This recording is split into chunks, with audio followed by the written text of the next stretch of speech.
Je m'appelle Thomas. C'est arrivé il y a des années et j'avais complètement oublié cet incident jusqu'à récemment. J'avais 17 ans.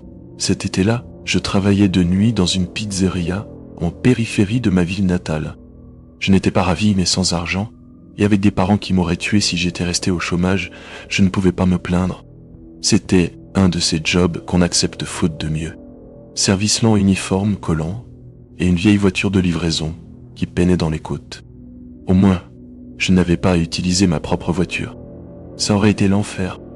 Ah oui, ce n'est pas hyper pertinent, mais je tiens à préciser que la pizza était immonde, vraiment dégueulasse. Je ne comprenais pas. En fait, je ne comprends toujours pas pourquoi quiconque dans son bon sens commanderait là-bas.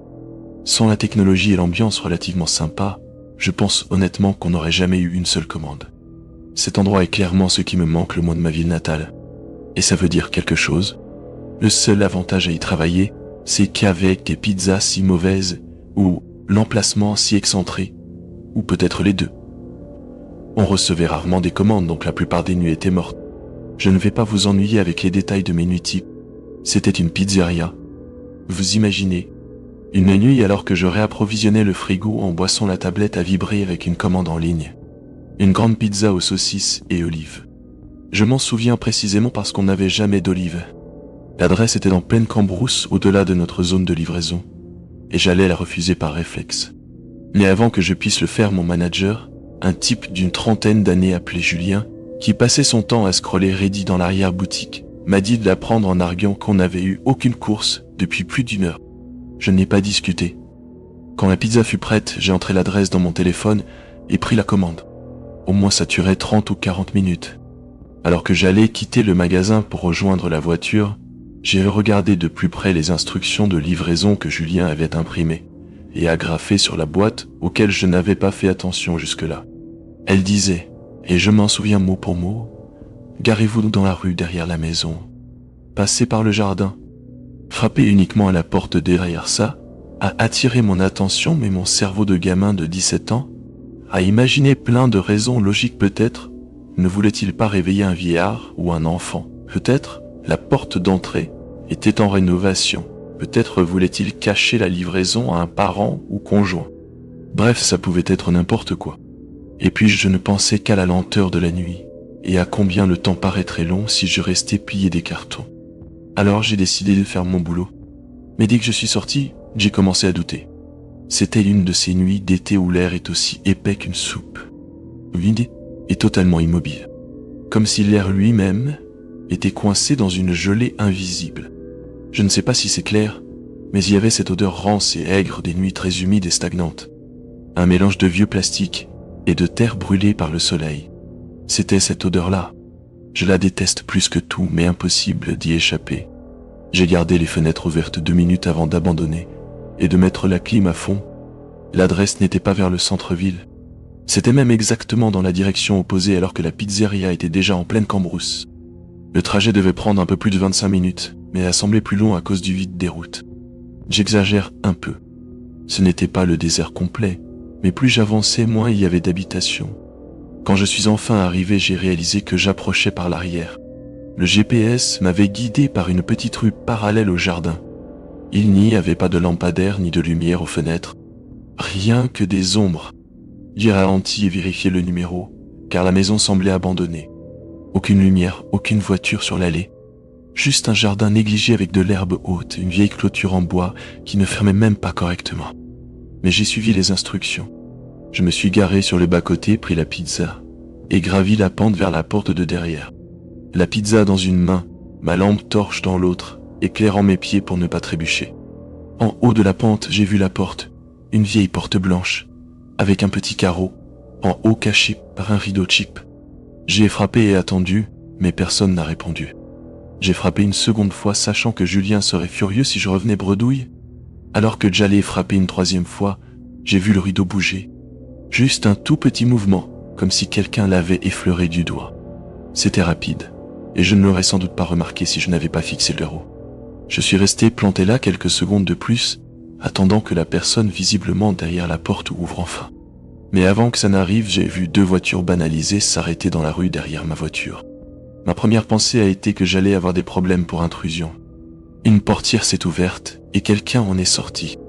Même à distance, j'ai vu que c'était un homme éclairé par les phares de l'autre voiture. Il m'a fait signe d'approcher, ce que j'ai fait imaginant qu'il avait commandé la pizza et que j'étais arrivé avant lui. Mais en me rapprochant, j'ai vu qu'il me montrait quelque chose, un badge. C'était un policier en civil, ce que j'ai compris car il n'avait pas d'uniforme, juste des vêtements normaux. Dès que j'étais assez près, il m'a dit de retourner à ma voiture et d'y attendre. Point naïe, sabiradraï. C'est eux qui l'a dit. Alors je l'ai fait. J'ai reculé lentement, suis remonté dans la voiture et ai observé. C'est là que j'ai réalisé qu'il est uni, avait pas que 2 policiers. Ils étaient 5, peut-être plus. Tous avaient des lampes torches, mais personne ne parlait. Ils se déplaçaient furtivement, encerclant la maison, comme pour ne pas être vus. Aucun n'a frappé ou annoncé sa présence, ce qui m'a paru bizarre. C'était un spectacle assez étrange. Je me souviens d'un des policiers qui a essayé la poignée de la porte de derrière celle où j'avais frappé en la tournant doucement. Quand elle n'a pas cédé, il a juste fait un signe à un collègue et s'est éloigné. J'avais l'impression d'assister à quelque chose d'interdit et c'était probablement le cas. Finalement, le premier policier est revenu et s'est accroupi près de ma vitre. Je l'ai baissé et a regardé la boîte à pizza sur le siège passager avant de lâcher un petit soupir. Il est resté vague dans ses explications, mais ne semblait pas désagréable, juste prudent. En gros, il m'a dit qu'il y avait une enquête en cours sur cette propriété et qu'il était en surveillance. Il s'est excusé d'avoir mis du temps à intervenir et m'a expliqué que j'étais arrivé pile pendant leur relève. Je lui ai proposé de voir la commande et il a accepté. Je l'ai affiché sur l'appli, mais c'était inutile. Il y avait un numéro de téléphone associé à la commande avec l'adresse et le prénom Jérôme, mais ça ne semblait pas aider. Le policier a noté le numéro, puis m'a ordonné de partir immédiatement. Je lui ai dit que mon patron me tuerait si je revenais avec la pizza, mais il a juste haussé les épaules avant de répéter son ordre et de s'éloigner.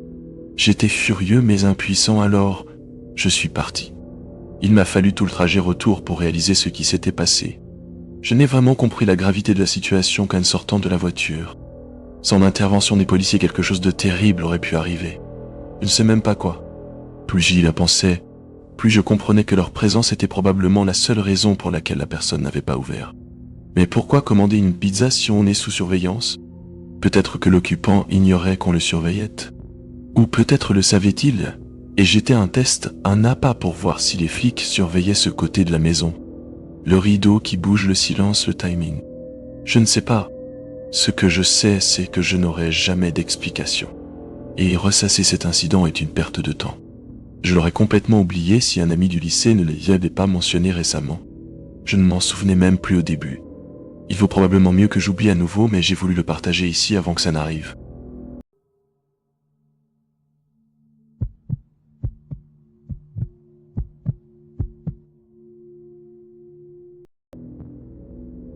C'est arrivé l'année dernière.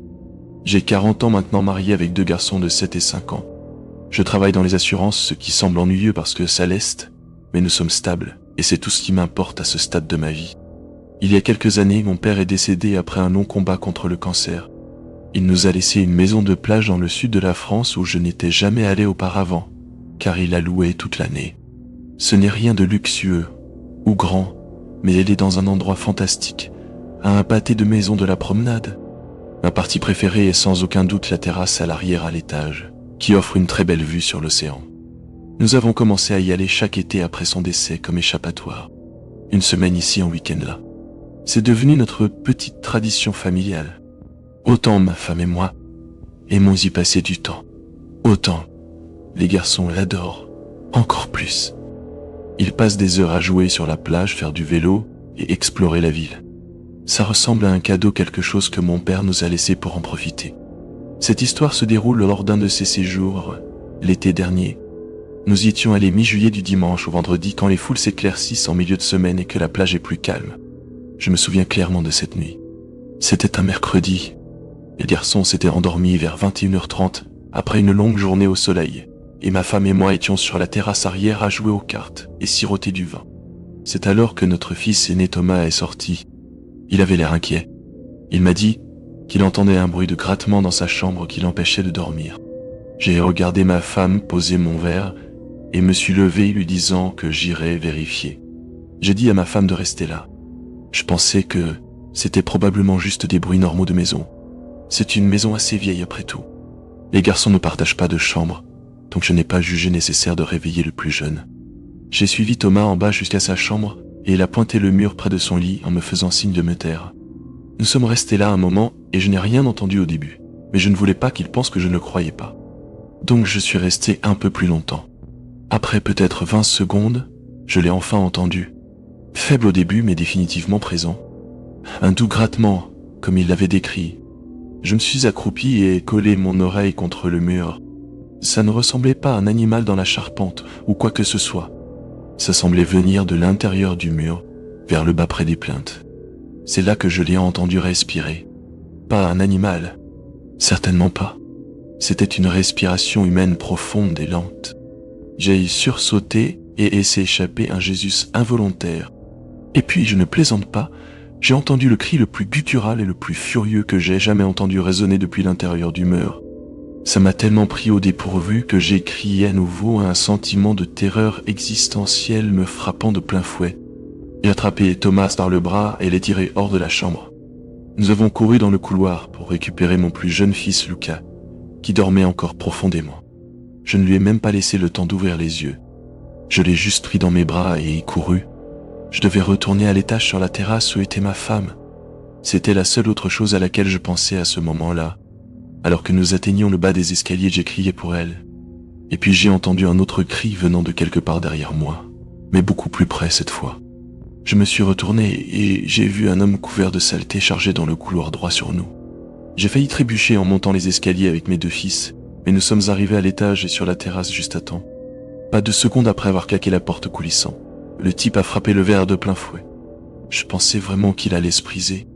Il a commencé à griffer la porte comme un animal hurlant et frappant tout en criant des choses que je ne peux me résoudre à répéter.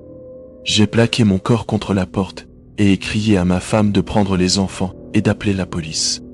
Elle les a attrapés et leur a couvert les oreilles les éloignant de la scène. Je n'ai pas quitté son regard des yeux essayant de cacher sa vue à ma famille. Il était sauvage, complètement déchaîné. Sa main étalait quelque chose. De la saleté du sang, je ne sais même pas. Il l'a étalé sur le verre tout en frappant et essayant de forcer la porte. Je ne sais pas combien de temps je l'ai maintenu fermé. 1 minute 5, ça a semblé une éternité. Il semblait avoir une énergie illimitée car il a fallu toute ma force pour garder cette porte fermée et il n'a pas relâché une seule fois. Tout ce à quoi je pensais, c'était protéger ma famille. J'étais totalement prêt à me battre si le verre brisait. Mais avant que cela n'arrive, la police est finalement arrivée.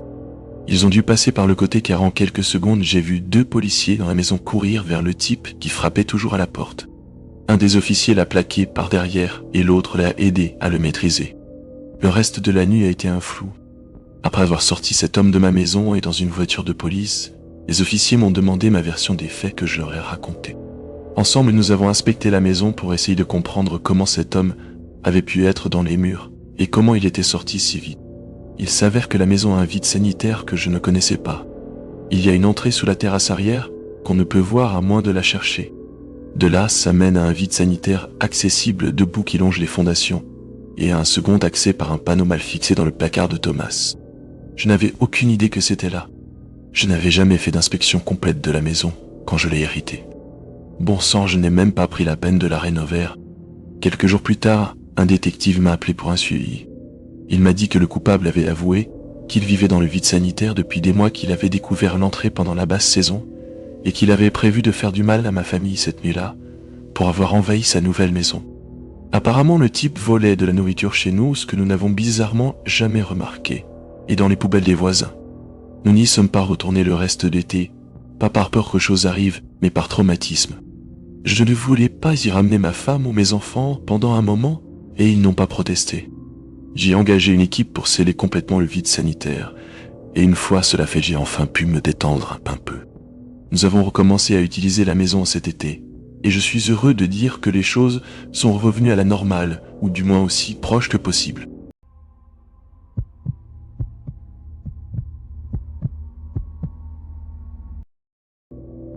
J'ai grandi dans une région assez rurale où on pouvait faire du vélo pendant des kilomètres sans croiser personne. Comme beaucoup, ma saison préférée a toujours été l'été. Ça laisse toujours, mais ça fait longtemps que je n'habite plus à la campagne, alors l'été a perdu un peu de son charme. Ce qui rendait l'été si spécial pour moi est lié à cette vie au milieu de nulle part. Il y avait quelque chose dans la chaleur, le calme et le vide que j'adorais. Une sensation que je ne retrouve jamais en ville. C'est difficile à expliquer, mais je me sentais si isolé dans le bon sens du terme. Comme si j'avais mon propre petit coin de terre, rien qu'à moi. Comme si je pouvais disparaître pendant des heures sans que personne ne le sache. Les nuits d'été étaient les meilleures. L'obscurité renforçait ce sentiment d'intimité et de liberté que la petite fille que j'étais recherchait. J'avais 16 ans à l'époque. J'avais une amie qui s'appelait Camille. Elle était un peu plus téméraire que moi, repoussant toujours les limites à sa manière. Une nuit de juillet, nous avons décidé d'aller observer les étoiles. Juste nous deux, nos vélos et une bouteille de vin. Ce n'était pas la première fois. En fait, nous le faisions souvent, jusqu'à ce qu'il se passe ce que je vais vous raconter. D'ailleurs, ce fut probablement une des dernières fois. Nous n'avions pas de plan précis, juste une direction. Nous voulions un nouvel endroit, les anciens spots devenaient répétitifs. Camille disait connaître un bon endroit après la sortie du village des terres agricoles abandonnées, où personne ne nous dérangerait. Nous sommes partis vers 22h. Je ne sais pas combien de temps nous avons pédalé, peut-être 20 ou 30 minutes. Mais nous nous sommes arrêtés seulement quand toute trace de civilisation avait disparu. À un moment, Camille a freiné brusquement, en disant que nous étions arrivés. Je ne voyais rien de particulier autour de nous, mais l'endroit était parfait. Un grand champ ouvert sans bâtiment, sans clôture, sans vaches, juste de l'herbe à perte de vue et le ciel étoilé. Nous avons étendu une couverture et ouvert la bouteille avec le petit tire-bouchon que Camille avait eu la présence d'esprit d'apporter. C'était un vin rouge bon marché, pas terrible, mais il faisait l'affaire. Nous nous sommes allongés un moment, nous passant la bouteille, nommant les quelques constellations que nous reconnaissions. Notre objectif était toujours le même ces nuits-là, apercevoir une étoile filante. À un moment, Camille m'a demandé si je pensais que nous en verrions une. Je lui ai répondu que probablement pas, mais qu'il fallait continuer à regarder. Ce n'est pas si rare à la campagne où les étoiles sont si nombreuses, mais il faut être attentif. Étoile filante ou pas, nous passions une superbe soirée. Le vin faisait son effet, et je commençais à sentir l'ivresse monter à. C'était le genre de nuit où le temps semble suspendu. Comme je le disais plus tôt. Ce n'est pas très pertinent, mais c'est un des rares souvenirs précis que j'ai de cette nuit. Il y a eu un très bref instant qui a rompu le rythme de la soirée. Nous étions allongés et Camille m'a regardé d'une manière qui m'a fait me demander si elle voulait plus qu'une amitié. J'avais toujours eu ce doute à son sujet, mais jamais rien de concrète. Ce soir-là, c'était plus fort que d'habitude. Je n'ai rien dit. Ce genre de choses ne se discutait pas ouvertement là où nous avons grandi. Et puis, peut-être que j'ai été juste ivre et que j'interprétais mal les choses. Quoi qu'il en soit, le moment est passé.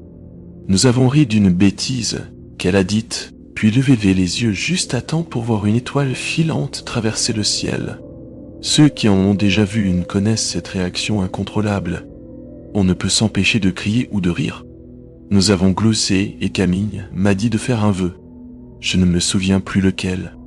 Quelque chose de stupide sans doute. Nous nous sommes rallongés de meilleure humeur après cette étoile filante. J'ai fermé les yeux un instant, pas pour dormir, juste pour sentir la brise sur mon visage et m'imprégner du calme. Je jure que mes yeux n'ont été fermés que 5 secondes. Mais quand je les ai rouverts, Camille avait disparu. Vraiment disparu. Pas partie faire pipi ou jouer avec son téléphone. Elle était vraiment partie, son vélo aussi, alors que le mien était toujours là. Je me suis assise brusquement, pensant qu'elle me faisait une blague. Mais après avoir fait un tour complet, je ne l'ai vue nulle part. À ce moment, une peur inexplicable m'a envahi. Le champ vide est soudain devenu oppressant, le charme de la nuit remplacé par la panique. Les étoiles semblaient moins brillantes. C'est ce dont je me souviens le plus. Le ciel était toujours là, mais différent, comme si on avait baissé sa luminosité ou passé un voile dessus. L'air était plus froid aussi. Pas un refroidissement naturel, mais comme si j'étais entré dans une version alternative du même endroit. Je sais que ça n'a pas de sens, mais comme je l'ai dit, ce sentiment était inexplicable. J'ai sorti mon téléphone pour voir l'heure 3 et je pile. Cette heure est gravée dans ma mémoire pour toujours. J'ai dû cligner des yeux plusieurs fois pour m'assurer que je ne rêvais pas. Il n'était même pas minuit quelques minutes plus tôt. Je fixais l'heure sur mon écran me demandant si je m'étais endormi. Je savais que non, mais je ne pouvais en être sûr. Camille m'aurait-elle vraiment laissé là toute seule? Même si je m'étais endormi, jamais elle n'aurait fait ça. Je me suis levé, tourné sur moi-même et crié son nom plusieurs fois. Pas de réponse. La seule explication logique était qu'elle m'avait abandonné pour une raison obscure. Nous ne nous étions pas disputés. L'ambiance était bonne. Très bonne, même. J'ai appelé son portable plusieurs fois, mais sans réponse. Alors j'ai pleuré. Vous m'en blâmeriez. J'ai pris mon vélo et suis rentré chez moi en essayant de ne pas paniquer. Ce trajet m'a semblé interminable, le plus effrayant que j'aie jamais fait à vélo. Je ne me suis arrêté qu'une fois dans mon allée essoufflée et ne comprenant toujours pas ce qui venait de se passer. Je me suis couché directement. Le lendemain, j'ai envoyé un message à Camille dès le matin, attendant des excuses ou au moins une explication. Mais c'est elle qui menait à demander une. Où es-tu passé hier soir? Je lui ai raconté ma version, comment je m'étais réveillé seul à 3h0, comment j'avais cru qu'elle m'avait abandonné. Mais alors elle m'a dit, la chose qui m'a poussé à raconter cette histoire selon elle, c'était elle qui s'était réveillée seule à 3h0 et moi qui avais disparu. Elle avait attendu plus d'1 heure avant de rentrer furieuse et confuse, pensant que j'étais parti, en la plantant là. D'après elle, j'avais juste disparu. Et j'étais aussi convaincu que c'était l'inverse qui s'était produit. Nous avons tourné en rond un moment essayant de comprendre, mais rien ne collait. Aucune de nous n'avait de trou de mémoire. Aucun appel ou SMS dans nos historiques pour reconstituer les faits, alors que nous jurions toutes deux avoir tenté de nous joindre. Finalement, nous avons laissé tomber, ou du moins, cessé d'en parler. Mais je pense que nous étions bien plus terrifiés que nous ne voulions l'admettre. Ou en tout cas, pendant des mois, je restais allongé à regarder les étoiles par ma fenêtre en repensant à cette nuit. Camille et moi n'avons plus jamais vraiment observé les étoiles après ça. Les choses sont revenues à la normale en apparence. Nous avons continué nos vies. Un point, c'est tout. Même aujourd'hui, je n'ai aucune explication à ce qu'il s'est passé cette nuit-là. Je ne considère pas superstitieuse ni croyante au paranormal, mais tous ceux à qui je raconte cette histoire l'attribuent immédiatement à quelque chose de surnaturel. Peut-être ont-ils raison, mais je n'aime pas y penser. J'envisage aussi qu'elle m'ait simplement menti. Quoi qu'il en soit, j'ai ce sentiment persistant que quelque chose nous est arrivé cette nuit-là, quelque chose que je ne comprendrai peut-être jamais. Je n'ai plus de nouvelles de Camille depuis des années, mais je parierais ma vie qu'elle aussi se demande encore ce qui nous est arrivé cette nuit d'été dans ce champ.